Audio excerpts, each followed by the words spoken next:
Focus के principal consultant south Asia चिराग शेठ भी हैं हमारे साथ ही साथ जीरा और गुआर पर बात करेंगे दिनेश भट्टर जी से। हमारे साथ मोतीलाल ओसवाल फाइनेंशियल सर्विसेज के डायरेक्टर किशोर नारने भी जुड़े हैं। चिराग, पहले आपसे जानना चाहेंगे, जिस तरह की मुनाफा वसूली सोने में है और आप तो कहते भी रहे हैं काफी समय से, लेकिन 1940 के बाद 1815 तक के लेवल्स जितनी जल्दी से हमने आते हुए देखे हैं, यानी कि एक हफ्ते में करीबन $100 की जो गिरावट है, इसे आप कैसे ऑन चार्ट्स देखते हैं? यहां से क्या एक्सपेक्टेशन है? देखिए मनीषा, सबसे बड़ी चीज ये है कि जैसे आपने कहा कि हम तो कहते आ रहे हैं कि ये शायद जो सोने की ट्रेड हो रही थी 1950, $1970 के आसपास, वो एक्चुअली रियलिस्टिकली प्राइस नहीं थे, क्योंकि मार्केट एक्सपेक्टेशन और फेड जो अपना स्टांस बरकरार रखे हुए थे पिछले एक साल में, उसके अंदर एक जिसे हम कहते हैं डाइवर्जेंस था। अब ये हो रहा है जो हमने पिछले एक आध हफ्ते में देखा है कि मार्केट एक्सपेक्टेशंस और फेड की जो स्टांस है या फेड की जो फ्यूचर एक्सपेक्टेशन है इंटरेस्ट रेट को लेके, इकोनॉमी को लेके, उसके अंदर एक अलाइनमेंट हो रहा है। इसीलिए हमने ये बहुत ही ज्यादा तेजी से अराउंड $100 की गिरावट गोल्ड में आते हुए देखी है। अब आगे की चाल क्या होगी, उसका जो सबसे बड़ा जो हम कहते आ रहे हैं कि ड्राइवर होगा US interest rate policy by the Fed, और वो अब ज्यादा क्लियर होते जा रहा है कि Fed will hold for long, यानी फेड शायद इस साल या अगले साल के स्टार्टिंग तक अपने इंटरेस्ट रेट की दरें ऊंची बरकरार रह सकती है, और इंटरेस्ट रेट कट अगर आएंगे तो वो सेकेंड हाफ में ही आएंगे। हाँ, ये सारा सिनेरियो बदल सकता है अगर इन्फ्लेशन प्रिंट्स बहुत ही ज्यादा वीक आ जाए, जो एक्सपेक्टेशन है, क्योंकि ऑयल के भी दाम बढ़े हुए हैं, तो एक्सपेक्टेशन है कि इन्फ्लेशन फिर से थोड़ा हुआ यूएस में बढ़ता हुआ दिखाई दे सकता है हमें 2 या 3 महीने के बाद। शायद अगर वहां पे सरप्राइज आ जाए तो हम वापस गोल्ड में एक बहुत बड़ी उछाल देख सकते हैं, वरना यहाँ पे 1750 से 1850 के बीच के दायरे में गोल्ड अगले 2 या 3 महीने में काम कर सकता है। 1750 और 1850 के बीच में यहाँ पर सोना कारोबार कर सकता है। हमारे साथ सुरेंद्र मेहता जी भी हैं, और सुरेंद्र जी, आपका क्या व्यू है? क्योंकि जो कुछ आप लोगों ने नीचे में टारगेट्स दिए थे, वहां तक तो अब सोने के प्राइसेस आ चुके हैं। आप कैसे देखते हैं प्राइसेस, और यहाँ से अब क्या करने की राय है? देखिए मनीषा जी, जिस तरह से करेंसी मार्केट में घमासान चल रहा है, हम देख रहे हैं कि Japanese yen, Chinese yuan, European currency, सारी करेंसी लगातार गिरती जा रही है। जो एक हमें थोड़ा सा आज रिलीफ मिला है, वो ऑयल के दाम जो घटे हैं, वो एक रिलीफ थोड़ा सा मिलता है। मैं मानता ये हूँ कि आप यूएस गवर्नमेंट के यदि इकोनॉमिक सिनेरियो को देखें तो आपने देखा कि पिछले हफ्ते ही government was about to shut down, क्योंकि उनके पास में सैलरी देने के लिए भी पैसे नहीं थे। मुझे एक बात अभी भी समझ में नहीं आती कि यदि ये इंटरेस्ट रेट बढ़ाते जाएंगे, बॉन्ड यील्ड के रेट्स इनके बढ़ते जाएंगे, तो ये खुद अपने डेट की सर्विस कैसे करेंगे? और जब ये खुद अपने यूएस गवर्नमेंट खुद अपने डेट की सर्विसिंग नहीं कर पाएगी, तो ये इकोनॉमी कहीं ना कहीं जाके बस्ट हो जाएगी। अब इसमें कितना समय लगता है, ये एक इम्पॉर्टेंट फैक्टर है। फिलहाल मेरा मानना ये है कि गोल्ड एक अपनी रेंज बना रहा है जो $1796 से $1847 के बीच में होगी। तो मुझे लगता है कि 50, यदि आप इसे इंडियन रुपीज में कन्वर्ट करें करंट यूएस करंट डॉलर से, तो 55,900 से 58,500 के बीच में गोल्ड ट्रेड करेगा। लेकिन मुझे बहुत ज्यादा अप डाउन साइड लगता नहीं है, बिकॉज मैं यूएस इकोनॉमी को लेकर, क्योंकि वो हर 45 दिनों में, हर 3 महीने में उन्हें उनके पास सैलरी देने के लिए भी गवर्नमेंट के पास पैसे नहीं होते, तो वो अपना डेट खुद ही सर्विस नहीं कर पाएंगे।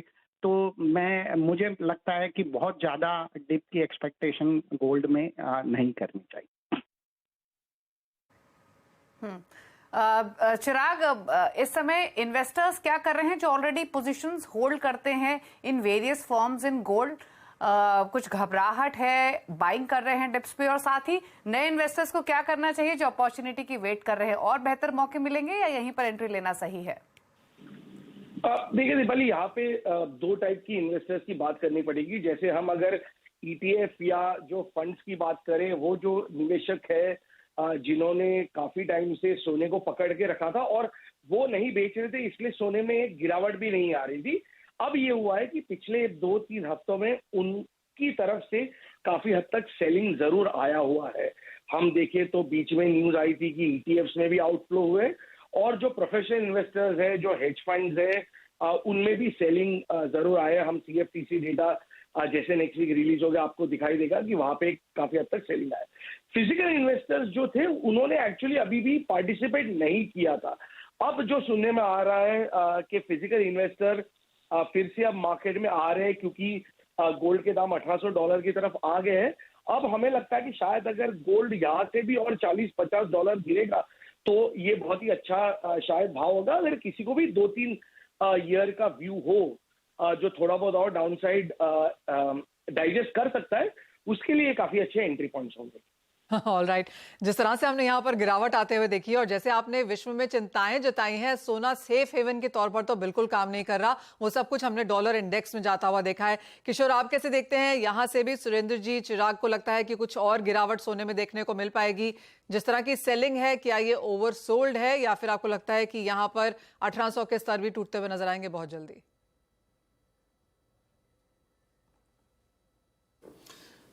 Manisha, good morning. I think यहाँ पे ओवरसोल्ड टेरिटरी आने में काफ़ी समय लगेगा।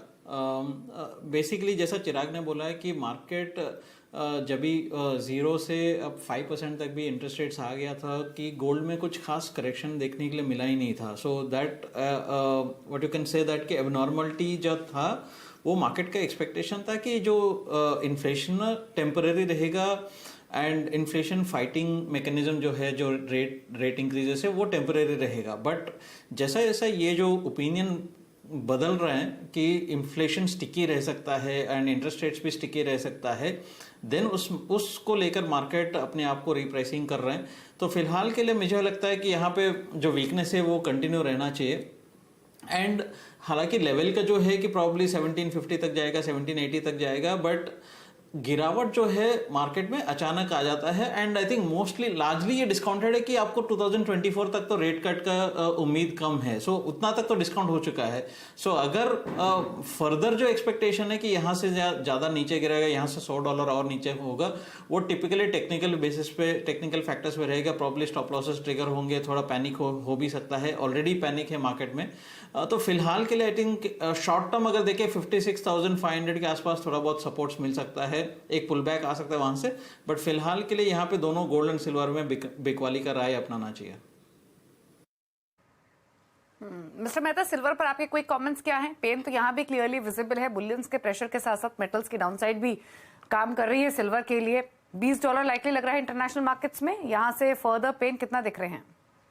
मुझे सिल्वर में ज्यादा पेन नजर नहीं आता, बिकॉज सिल्वर ने ऑलरेडी, यदि हम देखें तो ऊपर सिल्वर ने 76,500 देखा था भारतीय बाजारों में, जो अब लगभग 66,500 के आसपास ट्रेड कर रहा है। तो ऑलरेडी सिल्वर में हम एक अच्छा खासा 12% 13% का करेक्शन देख चुके हैं भारतीय बाजारों में, और अंतर्राष्ट्रीय बाजारों में भी इसी प्रकार का करेक्शन सिल्वर के अंदर हमें देखने मिला है। मुझे लगता है कि जो सिल्वर है उसका बॉटम ऑलमोस्ट मुझे लगता है कि बन चुका है। मैं मैक्सिमम स्पॉट मार्केट में सिल्वर $20.47 तक जा सकता है, और यदि उसे भारतीय बाजारों में कन्वर्ट किया जाए तो लगभग 65,200 के आसपास सिल्वर एक बार ट्रेड करता हुआ शायद नजर आ सकता है। All right. और जैसे कि किशोर ने भी कहा कि बिकवाली के मौके फिलहाल यहाँ पर ढूंढने चाहिए। एक्यूमुलेशन अभी भी यहाँ पर बनता हुआ नजर नहीं आ रहा है। चिराग, क्या ये आपकी भी राय है कि खरीदारी का समय फिलहाल ये सोने चांदी में नहीं है?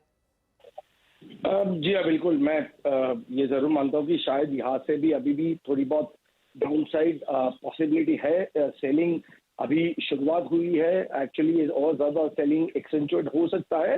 हाँ, लेवल्स बताना मुश्किल है कि कहाँ पे सपोर्ट आ सकता है, बट अगर $1800 ब्रेक हो जाता है तो ये बहुत ही बड़ा एक साइकोलॉजिकल बैरियर होगा जो मार्केट का टूटेगा, और उसकी वजह से नया सेलिंग जरूर मार्केट में दिख सकता है एल्गोस की तरफ से या फंड्स की तरफ से। ऑलराइट, तो यानी कुछ और मुनाफा वसूली भी यहाँ पर आ सकती है, चाहे वो सोना है या चांदी, और बिकवाली की राय अभी भी यहाँ पर कारोबारियों के लिए बनती हुई। बहुत शुक्रिया आपका चिराग और सुरेंद्र जी साथ जुड़ने के लिए और उन तमाम डिटेल्स पर बात भी करने के लिए। किशोर, सिर्फ सोने चांदी में ही गिरावट नहीं है, अच्छी खासी मुनाफा वसूली यहाँ पर कच्चे तेल में भी देखने को मिली है। फिर चाहे वो एक्सपायरी कॉन्ट्रैक्ट की थी, वो रीजन था, मुनाफा वसूली भी रही, चीन की तरफ से जो हमने नंबर्स आते हुए देखे, या फिर सप्लाई जो टर्की और बाकी कंट्रीज से है, यहां से आप कहेंगे एक अपटिक अब थोड़ा सा खत्म होता हुआ नजर आया है, कंसोलिडेशन, मुनाफा वसूली रहेगी?